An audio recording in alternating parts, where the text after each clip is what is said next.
എല്ലാ വ്യൂവേഴ്സിനും my scooter വേൾഡിൻ്റെ പുതിയൊരു ride റിവ്യൂയിലേക്ക് സ്വാഗതം. ഇന്നത്തെ റൈഡ് റിവ്യൂവിൽ ഞാൻ കൊണ്ടുവന്നിരിക്കുന്നത് ബജാജ് പൾസർ NS 160 ആണ്. എൻ്റെ ഏറ്റവും പുതിയ 2024 മോഡലാണ് ഞാൻ കൊണ്ടുവന്നിരിക്കുന്നത്. അപ്പോൾ നമ്മുടെ ചാനലിൽ ആദ്യമായിട്ട് വീഡിയോ കാണുന്ന എല്ലാവരും മറക്കാതെ ഇപ്പോൾ തന്നെ സബ്സ്ക്രൈബ് ചെയ്ത് കൂടുക. ഇതാണ് NS 160 മോഡൽ. കാലൊക്കെ കറക്റ്റാണ്, കുഴപ്പമൊന്നുമില്ല, കാല് കറക്റ്റായിട്ട് എത്തുന്നുണ്ട്. ഇപ്പുറത്തെ സൈഡ് നോക്കട്ടെ, വലിയ പ്രശ്നമൊന്നുമില്ല. നമുക്ക് ടാങ്കിനോട് ചേർന്ന് സുഖമായിട്ടിരുന്ന് യാത്ര ചെയ്യാവുന്ന രീതിയിലാണ് അതിൻ്റെ ഡിസൈൻ കാര്യങ്ങളെല്ലാം വന്നേക്കുന്നത്. ഇതാണ് വാഹനത്തിൻ്റെ ഫുൾ ഡിജിറ്റൽ മീറ്ററാണ് നമുക്കിപ്പോൾ ഈ പ്രാവശ്യത്തിൽ വരുന്നത്. പിന്നെ അത് കൂടാതെ ഡ്യുവൽ ചാനൽ ABS വരുന്നുണ്ട് സ്റ്റാൻഡേർഡ് എല്ലാ മോഡലിലും. ഫ്രണ്ട് അപ്സൈഡ് ഡൗൺ സസ്പെൻഷൻ വരുന്നുണ്ട്.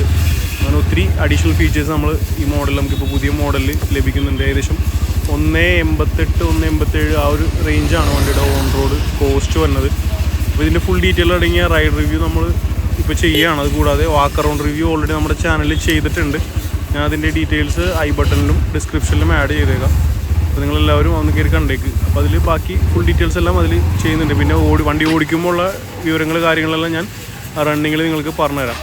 അപ്പോൾ നമ്മുടെ ഈ വാഹനത്തിൽ അപ്സൈഡ് ഡൗൺ ഫോർക്കാണ് ഫിറ്റ് ചെയ്തിരിക്കുന്നത്. പഴയ മോഡലിൽ ടെലസ്കോപ്പിക് സസ്പെൻഷനായിരുന്നു, മാറിയിട്ട് USD upside down fork fit ചെയ്തിട്ടുണ്ട്. പിന്നെ അത് കൂടാതെ തന്നെ ഒരു ലൈറ്റ് ഗ്രേ കളറിംഗ് ആണ് ഇപ്പോൾ നമുക്ക് ലഭിക്കുന്നത്. അപ്പോൾ കുറച്ചുകൂടി മസ്കുലറായിട്ടുള്ളൊരു ഫീൽ കിട്ടാനായിട്ട് നമ്മളത് ഹെൽപ്പ് ചെയ്യും. പിന്നെ അതുകൂടെ അപ്സൈഡ് ഡൗൺ സസ്പെൻഷൻ ഫ്രണ്ടിലും നടുവിലായിട്ട്, അതായത് ബാക്ക് സൈഡിൽ നമുക്ക് മോണോ ഷോക്കാണ് ലഭിക്കുന്നത്. അപ്പോൾ അതുകൊണ്ട് ഹാൻഡിലിംഗ് വളരെ വളരെ ഇമ്പ്രൂവ് ആയിട്ടുണ്ടെന്ന് തന്നെ പറയാൻ പറ്റുള്ളൂ. അതുപോലെ തന്നെ കോർണറിങ് തിരിക്കാനും മറിക്കാനൊക്കെ വളരെ സിമ്പിളായിട്ട് നടക്കുന്നുണ്ട്. നമ്മുടെ ടയറിൻ്റെ സൈസ് 100/80/17 MRF ട്യൂബ്ലെസ് ആണ് ഇപ്പോൾ നമുക്ക് സ്റ്റാൻഡേർഡായിട്ട് ലഭിക്കുന്നത്. 200-ലോ അതെ 160-ലോ അതെ സെയിം ടയർ തന്നെയാണ് നമുക്ക് ഫ്രണ്ടിൽ ലഭിക്കുന്നത്. ബാക്ക് സൈഡ് ആകുമ്പോൾ 140 വരുന്നുണ്ട്. വീതിയുള്ള ടയർ ലഭിക്കുന്നുണ്ട്. ഡ്യുവൽ ചാനൽ ABS സ്റ്റാൻഡേർഡായിട്ട് 2 മോഡൽ ലഭിക്കുന്നുണ്ട്. 300 mm ഡിസ്ക് ബ്രേക്ക്, അത് വെന്റിലേറ്റഡ് ഡിസ്ക് ബ്രേക്ക്സ് നമുക്ക് ലഭിക്കുന്നുണ്ട്. 160 മോഡലാകുമ്പോൾ NS 160ക്ക് നമുക്ക് കിക്ക് സ്റ്റാർട്ടും സെൽഫ് സ്റ്റാർട്ടും അവൈലബിൾ ആണ്. റബ്ബർ മൗണ്ടഡ് ബ്രേക്ക് പെഡൽസ് നമുക്ക് ലഭിക്കുന്നുണ്ട്. പിന്നെ ബാക്ക് സൈഡിലേക്ക് വരാണെങ്കിൽ 160 ആയാലും 200 ആയാലും സെയിം റിയർ ലൈറ്റ്സ് ലഭിക്കുന്നുണ്ട്. ടയർ ഹഗേഴ്സ് ലഭിക്കുന്നുണ്ട്. 160ക്ക് നമുക്ക് 5 സ്പീഡ് ട്രാൻസ്മിഷനാണ് ഓൾറെഡി ലഭിക്കുന്നത്. പിന്നെ എടുത്ത് പറയാമെന്ന് വെച്ചാൽ സാരി ഗാർഡ് ഉണ്ട്. സാരി ഗാർഡിന് ഫുഡ് റെസ്റ്റ് കാര്യങ്ങളെല്ലാം നമുക്ക് ലഭിക്കുന്നുണ്ട് 160 മോഡലിൽ. ഏകദേശം 21ഓളം അഡീഷണൽ ഫീച്ചേഴ്സാണ് ഇപ്പോൾ 2024 മോഡലിൽ ഫേസ് ചേഞ്ച് ചെയ്ത് ബജാജ് NS 160 ഇറക്കിയപ്പോൾ നമുക്ക് പുതിയതായിട്ട് കിട്ടിയത്. അപ്പോൾ അതൊക്കെയാണ് വണ്ടിയുടെ ഡീറ്റെയിൽസ്. അപ്പോൾ നമുക്ക് മെയിനായിട്ട് ഇപ്പോൾ വണ്ടി ഓടിക്കുന്നതിന് മുമ്പായിട്ട് ഫ്യൂവൽ അടിക്കണം. ഫ്യൂവൽ തീരെ കമ്മിയാണ്. അതുകൊണ്ടാണ് വണ്ടി തുടക്കത്തിലെടുത്തപ്പോൾ തന്നെ ജസ്റ്റ് ഒരു മിസ്സിങ് പോലെ ഫീൽ ചെയ്തത്. അപ്പോൾ ആദ്യം നമുക്കൊന്ന് ഫ്യൂവൽ അടിച്ചിട്ട് റിവ്യൂ കാര്യങ്ങളിലേക്ക് കിടക്കാം. ഈ വീഡിയോ എടുക്കാനായിട്ട് എന്നെ ഹെൽപ്പ് ചെയ്ത് നോർത്ത് പറവൂർ പെരുവാരത്തുള്ള JKB ബജാജിൻ്റെ ഷോറൂമാണ്. അതൊരു ബജാജിൻ്റെ ഓതറൈസ്ഡ് ഡീലറാണ്. സെയിൽസ് സർവീസ് എല്ലാ സപ്പോർട്ട് അവൈലബിൾ ആണ്. ഏകദേശം 14ഓളം ബാങ്കിൻ്റെ ഫിനാൻസ് അറേഞ്ച്മെൻറ്റ് കാര്യങ്ങളെല്ലാം ചെയ്തു തരും. അതുപോലെ നിങ്ങളുടെ ഏത് വാഹനം ആയിക്കോട്ടെ, പഴയതായിക്കോട്ടെ, എത്ര പഴയതായിക്കോട്ടെ എത്ര പുതിയതായിക്കോട്ടെ, നമുക്ക് ഏത് വാഹനമായിട്ട് വേണമെങ്കിലും എക്സ്ചേഞ്ച് ചെയ്ത് പുതിയ വാഹനം എടുക്കാനുള്ള സപ്പോർട്ടും JKB ബജാജിന് ചെയ്തു തരുന്നുണ്ട്. അപ്പോൾ ബജാജിൻ്റെ ഏത് വാഹനം എടുക്കാൻ, ഇപ്പോൾ പ്ലാറ്റിന തൊട്ട് നിങ്ങളിപ്പോൾ RS200 ഡോമിനർ ഏത് വണ്ടി വേണമെങ്കിലും എടുത്തോളൂ. നമ്മളെ ബജാജിൽ കോൺടാക്റ്റ് ചെയ്തിട്ട് മാത്രം റേറ്റ് എടുത്തിട്ട് മാത്രം മറ്റൊരു ഡീലർഷിപ്പിൽ കോൺടാക്റ്റ് ചെയ്യുക. ഏറ്റവും ബെസ്റ്റ് റേറ്റ് നിങ്ങൾക്ക് ലഭിക്കുന്നതാണ് JKB ബജാജിന്. അത് കൂടാതെ ഓൾ കേരള ഡെലിവറി, കേരളത്തിലെ ഏത് സംസ്ഥാനത്തിനുള്ള ആളായപ്പോലും നമുക്ക് ഇവിടെ നിന്ന് തന്നെ ഡെലിവറി എടുക്കാനും ഫിനാൻസ് കാര്യങ്ങളൊക്കെ അറേഞ്ച് ചെയ്യാനുള്ള സപ്പോർട്ട് ഇവിടുന്ന് JKB ബജാജിന് ചെയ്തു തരുന്നതാണ്. അപ്പോൾ എന്തായാലും ബജാജിന് വണ്ടി എടുക്കുന്നെങ്കിൽ ഫസ്റ്റ് നോർത്ത് പറവ് JKB ബജാജിലൊന്ന് വിളിച്ച് ചോദിച്ചിട്ട് ബാക്കി കാര്യങ്ങൾ ചെയ്യാം. ഞാൻ അവരുടെ കോൺടാക്ട് നമ്പർ വീഡിയോയിലും അതുകൂടാതെ ഡിസ്ക്രിപ്ഷനിലും ആഡ് ചെയ്തിട്ടുണ്ട്. ഓക്കെ, അപ്പോൾ നമ്മൾ വീഡിയോയിൽ ആദ്യം നമ്മൾ ചെറിയൊരു റൂറലായിട്ടുള്ള ഏരിയകളിലൂടെ കവർ ചെയ്ത് കുറച്ച് പൊക്കം ഇറക്കമൊക്കെ കവർ ചെയ്തിട്ട് നേരെ ടൗണ് ഒന്നൊന്ന് കറങ്ങി വരും. അതാണ് നമ്മൾ ഇന്നത്തെ ഒരു റൂട്ട് പറയുന്നത്. അപ്പോൾ അത്യാവശ്യം എല്ലാ ടൈപ്പ് ബമ്പി റോഡ്സ് ഉണ്ട്, സ്ട്രെയിറ്റ് റോഡ്സ് ഉണ്ട്, അത്യാവശ്യം കൈവിട്ട് ജെറ്റിട്ട് പോകാൻ പറ്റുന്ന റോഡ്, എല്ലാ ടൈപ്പ് റോഡും നമ്മൾ കവർ ചെയ്യുന്നതാണ്. അപ്പോൾ നമുക്ക് നേരെ വീഡിയോ സ്റ്റാർട്ട് ചെയ്യാം. ഇതായിരിക്കും ഫ്രണ്ടിൽ നിന്ന് ഒരു കോക്പിറ്റ് വ്യൂ വരുന്നത് നമ്മുടെ NS 160യുടെ. ഈ ഒരു എക്സോസ്റ്റിൻ്റെ സൗണ്ടാണ് നമുക്ക് തുടക്കം തൊട്ട് അവസാനം വരെ നമ്മൾ കേട്ടുകൊണ്ടിരിക്കുക. ഇതൊരു നമ്മുടെ NS 200 വരുന്ന പോലത്തെ ശബ്ദമല്ല, അതിനേക്കാളും കുറച്ചുകൂടി മുഴക്കം കൂടുതലുള്ള ടൈപ്പ് ബേസുള്ള ടൈപ്പ് സൗണ്ടാണ് 160 ലഭിക്കുന്നത്. പക്ഷേ അതിനേക്കാൾ കുറച്ചൊന്ന് കേൾക്കാൻ രസമുണ്ട്. നല്ല രസമുള്ളൊരു ശബ്ദം തന്നെയാണ് വണ്ടിയിൽ കിട്ടുന്നത്. അത്യാവശ്യം സൗണ്ടുള്ള സിംഗിൾ ഹോൺ ആണെങ്കിൽ പോലും അത്യാവശ്യം നല്ല സൗണ്ട് നമുക്ക് ഹോണിൽ നിന്ന് ലഭിക്കുന്നുണ്ട്. സസ്പെൻഷൻ്റെ കാര്യം എടുത്ത് പറയേണ്ട ഒരു കാര്യം തന്നെ. അപ്സൈഡ് ഡൗൺ സസ്പെൻഷൻ ഫ്രണ്ടിലും മോണോ ഷോക്കുമാണ് റിയറിലും നമുക്ക് ലഭിക്കുന്നത്. അത് അന്യായ വർക്കിംഗ് ആണ് ചെയ്യുന്നത്. വളരെ കംഫർട്ടബിളാണ്, വളരെ കംഫർട്ടബിളാണ് എന്ന് പറയുന്നത്. അതുകൂടാതെ ടയർ ഫ്രണ്ട് 100 വരുമ്പോൾ ബാക്കിൽ 140 ആണ് ടയറിൻ്റെ വിഡ്ത്ത് വരുന്നത്. അതുകൂടാതെ ബാക്ക് സൈഡ് ടയർ കുറച്ചുകൂടി വീതിയുള്ള ടയറാണ്, 40 വീതിയുള്ള ടയറാണ്. അപ്പോൾ അതിൻ്റെ ഗുണമെന്ന് വെച്ചാൽ ഒരുവിധം ചാട്ടങ്ങളൊക്കെ കുറേയൊക്കെ അത് അങ്ങോട്ട് അബ്സോർബ് ചെയ്തോളും. കോർണറിങ്ങിന് നമുക്ക് വണ്ടി ചരിക്കാനൊക്കെ ആയിട്ട് അത് നന്നായിട്ട് ഹെൽപ്പ് ചെയ്യും. പ്ലസ് നല്ലൊരു കംഫർട്ട് തരും. അതിൻ്റെ മുകളിലേക്ക് വരുമ്പോൾ മാത്രമേ സസ്പെൻഷൻ വർക്ക് ചെയ്യുന്നുള്ളൂ. കോർണറിങ് ഒക്കെ പക്കേണ്ട, അത്യാവശ്യം ബോഡി ലിഫ്റ്റ് ചെയ്ത് കൊടുത്തിട്ട് ബോഡി സൈഡിലേക്ക് ആക്കി കൊടുത്തിട്ട് അടിപൊളിയായിട്ട് ഓടിക്കാൻ വേണ്ടി. അത്യാവശ്യം കട്ടർ ചാടിയാലും വലിയ ഫീലൊന്നുമില്ല. നല്ല സസ്പെൻഷനൊക്കെ നല്ല കംഫർട്ടബിൾ ആണ്, പ്രശ്നമൊന്നുമില്ല. ക്വിക്കായിട്ടുള്ള കയറ്റങ്ങളാണ് എല്ലാം. പവർ നല്ല അടിപൊളിയായിട്ട് ഫീൽ ചെയ്യുന്നത്. അടിപൊളിയായിട്ട് ഓടിക്കുക. ബ്രേക്കിങ്ങും ഫ്രണ്ട് ബ്രേക്കൊക്കെ ആ എ ബി എസിൻ്റെതായ പണി എടുക്കേണ്ടെന്ന് തന്നെ തികച്ച് പറയണം നമ്മൾ, എന്നാലാണ് അത് കറക്റ്റ് ആവുള്ളൂ. റൈഡിങ് പൊസിഷനാണ് എനിക്ക്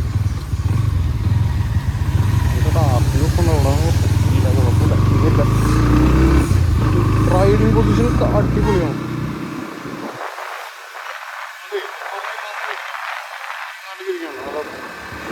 സൂപ്പറായിട്ട് നല്ല വൈഡ് ഹാൻഡിലാണ്. നല്ല വൈഡ് എന്ന് പറഞ്ഞാൽ നല്ല വൈഡ്. എനിക്ക് തോന്നുന്നു NS 200 എനിക്ക് കുറച്ചുകൂടി ഇരിപ്പ് സുഖം തോന്നുന്നത് എനിക്ക് 160-ക്കാണ്. കുറച്ചുകൂടി റൈഡിങ് പൊസിഷൻ കുറച്ചുകൂടി സ്റ്റഡിയാണ്. അതുപോലെ തന്നെ കൈ എന്താ പറയുക, കൈ നല്ല നിവർന്നിരിക്കുന്നുണ്ട്. കൈ നല്ല സ്ട്രെച്ച് ആയിട്ടിരിപ്പുണ്ട്. അടുത്തിരിക്കണ പോലെ എനിക്ക് ഫീൽ ചെയ്ത് കുറച്ചുകൂടി എന്താ പറയുക, നമ്മൾ ഒതുങ്ങിയിരിക്കണ പോലെ. പിന്നെ ആ ഒരു ഫീലില്ല. നല്ല നിവർന്ന് നെഞ്ച് നിവർത്തിയിരിക്കാന്നൊക്കെ പറയുന്നത്, ആ ഒരു ഫീലിംഗാണ്. സൗണ്ട് നൈസാണ്. NS 200 കുറച്ചും കൂടി ആ ഒരു മിടിപ്പുള്ള സൗണ്ട് ഇതിന് കൂടുതൽ കിട്ടുന്നുണ്ട്. ഇതിന് ഭയങ്കരമായിട്ട് നമുക്ക് ഒരു കൂടുതൽ പവർ കൈ കിട്ടുന്ന പോലത്തെ ഒരു ഫീലിംഗാണ്. എന്താ പറയുക, ഒരു ചെറിയൊരു തരിപ്പ് പോലെ ഫീൽ ചെയ്യുന്നുണ്ട്. ചെറിയൊരു പൊട്ടിക്കുള്ള വൈബ്രേഷൻ. അത് തികച്ച് പിടിക്കാനില്ല. എന്നാൽ ആ ഒരു 160 cc ഇത്രയും പവർ എമിറ്റ് ചെയ്യണതിൻ്റെ ചെറിയൊരു തരിപ്പ് ഫീൽ ചെയ്യുന്നുണ്ട്. വേറെ പ്രശ്നങ്ങളൊന്നുമില്ല. ഓടിക്കാൻ രസമാണ്. സീറ്റിംഗ് പൊസിഷൻ അടിപൊളി, ഒന്നും പറയാനില്ല. ഈ ഇവിടെ നിന്ന് ഇത്തിരി ഫ്രീ ആണ്. റോഡിൽ നിന്ന് കൈ കൊടുത്ത് ഓടിച്ച് നോക്കാം എന്താ സംഗതിയാണ്. വലിയ ട്രാഫിക്കൊന്നും കാണില്ല. ഈ ഹമ്പും കൂടി കഴിഞ്ഞ് കഴിഞ്ഞാൽ ഫ്രീ ആണ്. നോക്കട്ടെ എന്താ സംഭവിക്കണം, നമുക്ക് നോക്കാം. പേരിലാണ്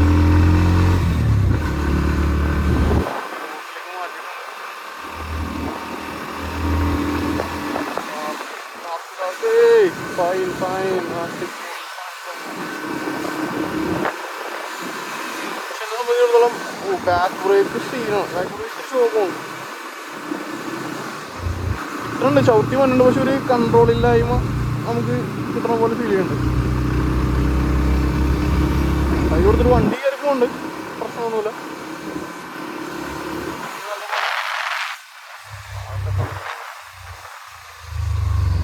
ബ്രേക്കിങ് ബാക്ക് ബ്രേക്ക് പൊളിയാണ്, കുറവാണെന്ന് തന്നെ പറയണം. അപ്പോൾ നമ്മൾ അത് അഡ്ജസ്റ്റ് ചെയ്യാനായിട്ട് രണ്ടും കൂടി കമ്പൈൻ ചെയ്ത് പിടിക്കണം. നമുക്ക് തിരിച്ചിട്ടേ നമുക്ക് സ്ട്രൈറ്റ് ഒന്നുകൂടി എടുത്ത് നോക്കാം. ബാക്ക് ബ്രേക്ക് മാത്രം നമ്പിരുന്ന് കഴിഞ്ഞാൽ പെടും. കുറച്ചുകൂടി ഫ്രണ്ട് ബ്രേക്ക് കൂടി കമ്പൈൻ ചെയ്ത് പിടിക്കണം. രണ്ടും കൂടി കമ്പൈൻ ചെയ്ത് പിടിച്ച് കഴിഞ്ഞാൽ നമുക്ക് പക്കയായിട്ട് നല്ല എഫക്റ്റീവായിട്ടുള്ള ബ്രേക്കിംഗ് കിട്ടും. നമ്മൾ സെക്കൻഡ് ഇനി ഗിയർ മാറ്റില്ലെങ്കിൽ എഞ്ചിൻ കയറി.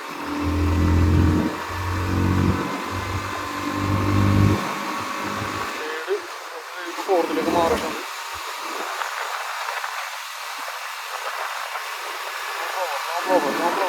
ഈസി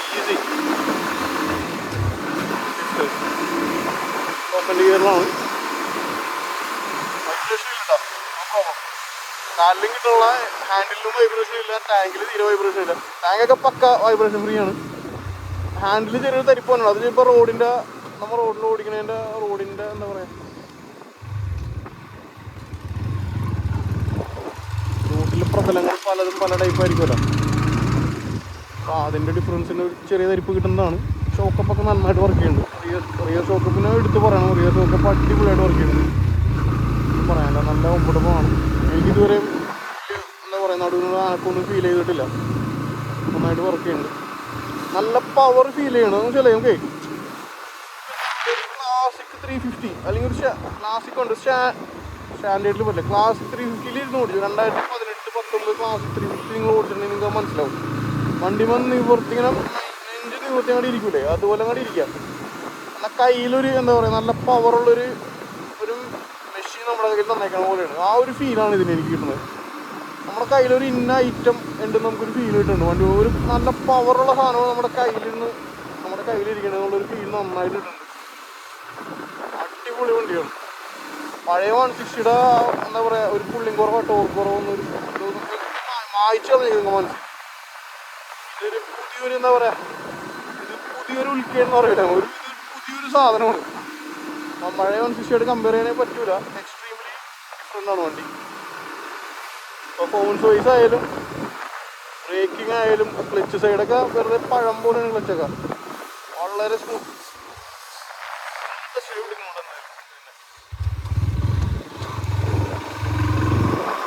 നാളെ അതിൻ്റെ ഒരു ഫീൽ നിങ്ങൾക്ക് കിട്ടും കറക്റ്റായിട്ട്.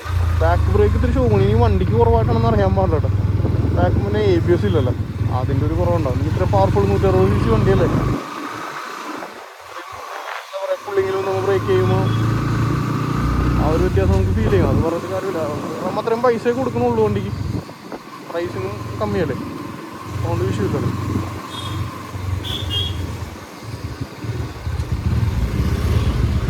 ഞാൻ മൂന്നാമത്തെ പ്രാവശ്യം കൊടുത്തതാണ്. സീറ്റിങ് പ്രശ്നമില്ല. സീറ്റിംഗ് പൊസിഷൻ അടിപൊളിയാണ്. ടാങ്ക് പാഡ് നമുക്ക് ശരിക്കും ഫീൽ ചെയ്യാൻ പറ്റും. റിയർ സീറ്റില്ല, ബാക്കിലെ സീറ്റിൻ്റെ സീറ്റാണല്ലോ നമ്മുടെ വണ്ടിക്ക് വരുന്നത്. ബാക്കിലെ സീറ്റിൻ്റെ ആ സ്റ്റാർട്ടിങ് നമുക്കൊരു എന്താ പറയുക, ഒരു ബാക്ക് റെസ്റ്റ് പോലെ നമുക്ക് ഫീലിംഗ് കിട്ടുന്നുണ്ട്. അത് നൈസാണ്. നമുക്ക് ഹൈവേയിൽ ഒന്ന് ഓടിച്ച് നോക്കുന്നുണ്ടാവും. ട്രാഫിക്കുള്ള സ്ഥലത്തെ ഗിയർ ഡൗണിങ്ങും ഗിയർ അപ്പിങ്ങും കാര്യങ്ങളൊക്കെ എന്താ അവസ്ഥ നമുക്കൊന്ന് ജസ്റ്റ് ഒന്ന് നോക്കാം.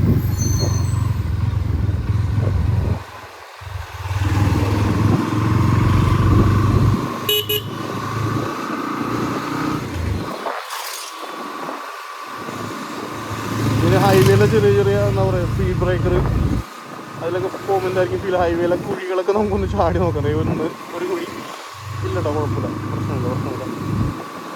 നല്ല സ്റ്റേഡി എന്ന് പറയില്ല, എന്താ പറയുക, സ്ട്രോങ് എന്നല്ല പറയാം. സ്ട്രോങ്ങിനേക്കാൾ ഇത്തിരി കുറവ്. ആ സോഫ്റ്റ് അല്ല, ഒരു മീഡിയം പേസാണ് ഷോക്കൊക്കെ ട്യൂൺ ചെയ്ത് വെച്ചേക്കുന്നത്. ആ ഒരു പേസ് നമുക്ക് കിട്ടണത്. ഇപ്പോൾ ഒരു കുഴി ഞാൻ വിടില്ല, എല്ലാ കുഴിഞ്ഞ് അടിക്കും. കുഴപ്പമില്ല.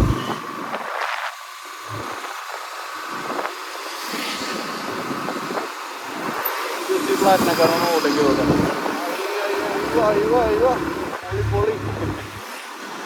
പക്ഷേ ഞാൻ ഗിയർ മാറിയിട്ടേ ഇല്ലല്ലോ, വെറുതെ വെറും കൈയോടെ ക്ലച്ച് പതുക്കെ താങ്ങിയിട്ടാണ് കയറ്റി വിട്ടത്. അത്ര ഉള്ളൂ. ഫോർച്യൂണറിനെ വിട്ടിച്ച് നോക്കണം.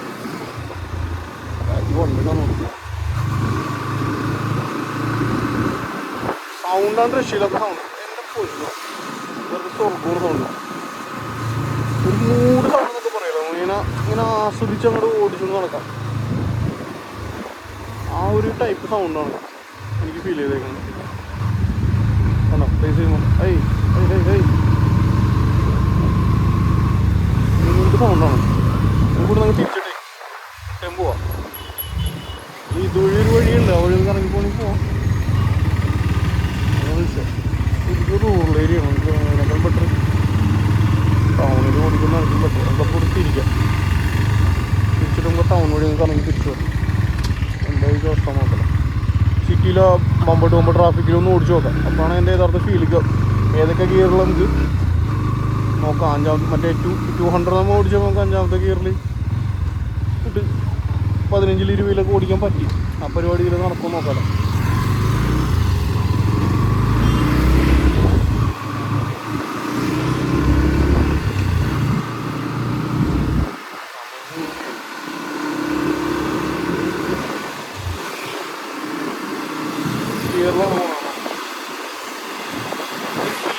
ചെറുതൊക്കെ വണ്ടികളായതുകൊണ്ട് ഒരു സ്പീഡ് അറിയാൻ പറ്റില്ല. കിലോമീറ്റർ കണക്റ്റ് ആയിരിക്കില്ലേ ഓഫ് വണ്ടികളല്ലേ. ഡെലിവറി കൊടുക്കുന്നതിന് മുമ്പ് അതെല്ലാം കണക്ട് ചെയ്യില്ല. അതുകൊണ്ട് മാത്രം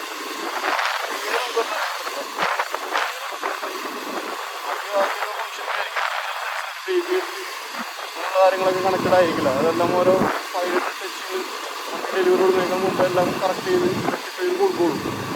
നമ്മൾ ടെസ്റ്റ് എടുക്കുമ്പോൾ അങ്ങനത്തെ കുറച്ച് കുഴപ്പങ്ങളൊന്നും ഫീൽ ചെയ്യും. എനിക്കൊന്ന് ബാക്ക് ബ്രേക്ക് എനിക്ക് കറക്റ്റായിട്ട് ഫീൽ കിട്ടാത്തത് ബേബിസ് കണക്ട് ചെയ്യാത്തത് കൊണ്ടായിരിക്കാം. അല്ലാതിരിക്കാം. എനിക്കത്ര ടെക്നിക്കലായിട്ട് അതിനെക്കുറിച്ച് അറിയില്ല. ആപ്ലിക്കാരൻ മറ്റാറും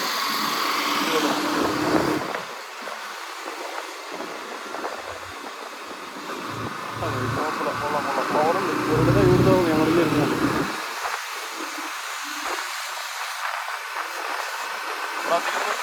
കളിക്കാൻ പറ്റില്ല. കാരണം എല്ലാ വളയിലും പോലീസുണ്ടാവും. വിഷയമുണ്ട്. പറ്റുന്ന പോലെ നമുക്ക് നോക്കാം. ഒന്ന് ടൗണിലേക്ക് പോയിട്ട് അതിൽ കൂടെ കറങ്ങി തിരിച്ച് ഷോറൂമിലേക്ക് എത്താം.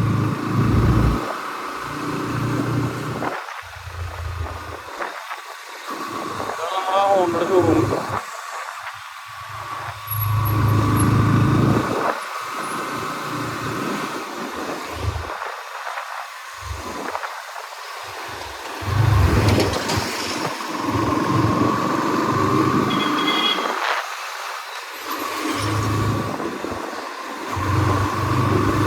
ബ്രേക്ക് 10% നമ്മൾ എഴുതിയും കൂടെ ഒപ്പിട്ട് കൊടുക്കണം. നല്ല ബ്രേക്കിംഗ് കിട്ടുന്നുണ്ട്.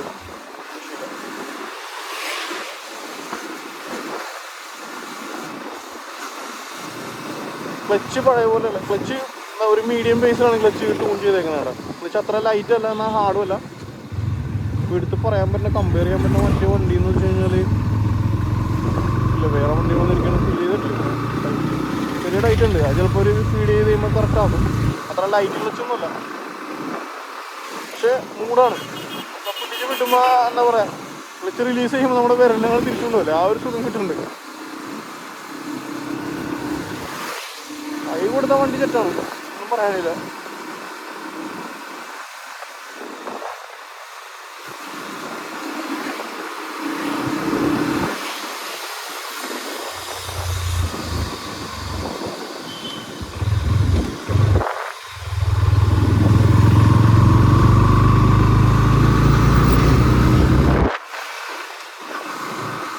സൗണ്ട് NS200-നേക്കാളും എക്സോസ്റ്റിൻ്റെ സൗണ്ട് ഉണ്ട്. എക്സോസ്റ്റിൻ്റെ സൗണ്ട് പക്ഷേ അതൊരു സുഖമുള്ള സൗണ്ടാണ്. നമ്മൾ ഓടിക്കുമ്പോൾ നമുക്ക് ഫീൽ ചെയ്യാൻ പറ്റും. ഓടിക്കുന്ന പോകുന്ന ടൈപ്പുള്ള ഒരു മിടിപ്പുള്ള സൗണ്ടാണ് നമുക്ക് കിട്ടിക്കൊണ്ടിരിക്കുന്നത്. അത് രസമാണ്, ഒരു സുഖമാണെന്ന് തന്നെ പറയാം.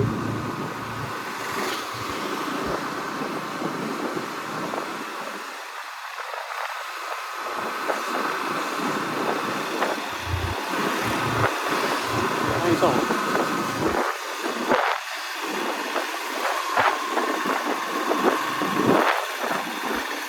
ഗിയർ ഡൗൺ ചെയ്യാതെ രക്ഷയില്ല, കാരണം ടേണിങ് എത്തി. റൈറ്റ് ചെയ്ത് നമുക്ക് പോകാനായിട്ട്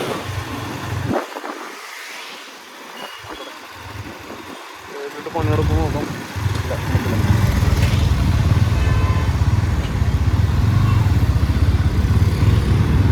നല്ല പ്രസൻസ് ഉണ്ട് കേട്ടോ, റോഡ് പ്രസൻസ് ഉണ്ട്. കാരണം ആൾക്കാർ ചുമ്മാ വണ്ടി നിർത്തുന്നുണ്ട്. എന്ത് മാജിക്കാണെന്ന് അറിയാൻ പാടില്ല.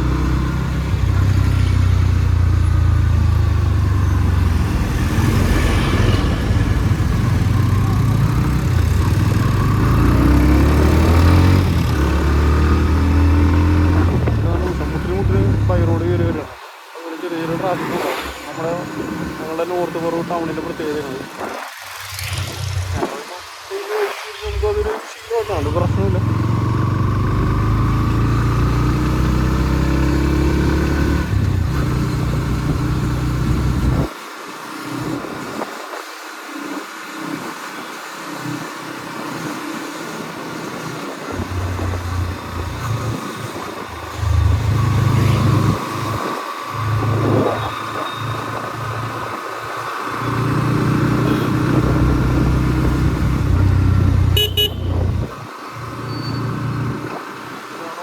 റൈഡ് അപ്പോൾ നിങ്ങൾ ചോദിക്കും 160-ഉം 200 നമ്മൾ താനിപ്പോൾ ഓടിച്ചതല്ലേ, എന്താ ഡിഫറൻസ് എന്ന്. 200-ഉം ഇതും തമ്മിൽ എനിക്ക് വ്യത്യാസം തോന്നിയെന്ന് വെച്ചാൽ, എനിക്ക് ഹാൻഡിൽ കുറച്ചുകൂടി കംഫർട്ടബിൾ എനിക്ക് 160 ആയിട്ടാണ് തോന്നിയത്. എക്സോസ്റ്റിൻ്റെ നോട്ട്, എൻജിൻ സൗണ്ട് എനിക്ക് കുറച്ചുകൂടി ഇഷ്ടപ്പെട്ട 160-ക്കാണ്. പിന്നെ ഡിജിറ്റൽ മീറ്ററിൻ്റെ ഫീച്ചേഴ്സൊക്കെ almost ditto same to same ആണ് 160-ഉം 200 തമ്മിൽ.